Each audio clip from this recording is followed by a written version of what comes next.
about the rematch with USC. I know you had no idea who you were going to face, but now that you know, what are your initial thoughts on the Trojans? Well, I think, obviously when you go to the national tournament, you have to beat the best in order to win the tournament, so you might as well start with one of the best. So I think it'll be a great opportunity for us as a team to have another opportunity to see them in that quarterfinal round and maybe try to have a different type of game than what we had last season. I think we, didn't necessarily take that game as seriously as we could have in terms of our preparation. I think we were obviously excited to win and very tired emotionally from the tournament last year. And so I think after last year's experience, we actually talked about this opportunity to come back and compete in a national championship and how we'd do it a little differently this year if we had the chance to go. So I think the girls are hungry for that. We talked about this back in October, the opportunity to do this. So I know that they're ready to go, ready to train this week and next week and give a good game to the Trojans. This is what you work for, to be one of the 9 remaining teams left in the country. So I know your goals don't necessarily change. Does the intensity change? Like, how does practice this week compare to maybe last week or a few weeks during the regular season? Well, last week we were preparing for 5 teams. We had to prepare we knew we were playing CBU in the first round, but then we match up with the 4-5 and 4-5 game. You never know what's going to happen. Concordia was having a good year, so we had to prepare for both of those teams. Then we had to prepare for both UOP and LMU, and so this time right now we can prepare for one, because it's kind of one at a time. So we got to get through the first one in order to advance, and so all of our efforts are going to be pointed right at SC.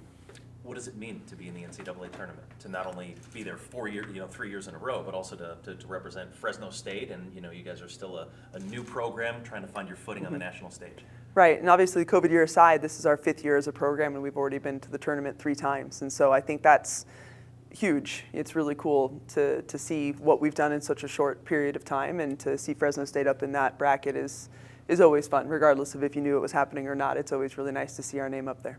To have to not go to the Midwest this year, it's just Stockton, right? Yeah. So it's a short drive. I mean, you expect a decent crowd, and all the teams are California teams. That's right. Really, but you expect a lot of support there. And what do you feel about being in Stockton? Well, we're northern edge of the valley, so we're ready to go. We expect the Red Wave to show out and hopefully make it a little bit easier for us and make it feel like a home game.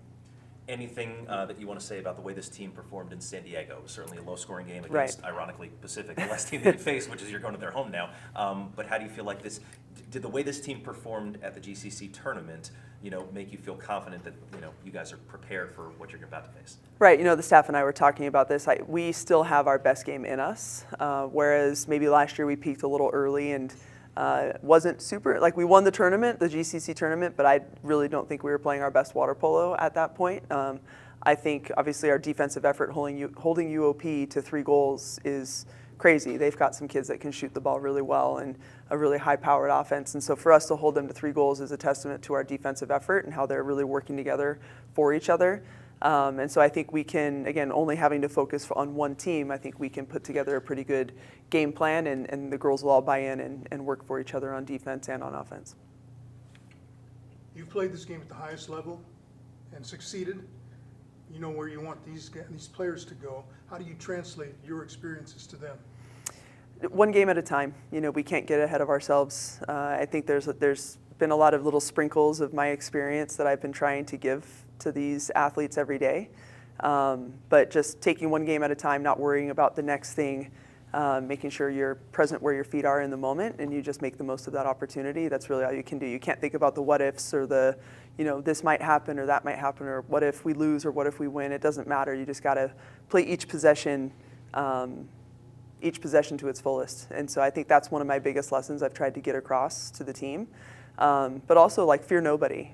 Our strength is our togetherness. Our strength is our balanced attack. You can't, if you take Brooke out, there's Haley. If you take Haley out, there's Daff. If you take Daff out, there's Jill. If you take, we've got just one person lined up, and I can keep going down the roster of people who can attack and people who can play. And I think that this team has really bought into the team aspect of what we're trying to do. And I think that for us to be successful at a high level, we need to buy into being together and not just depending on one player.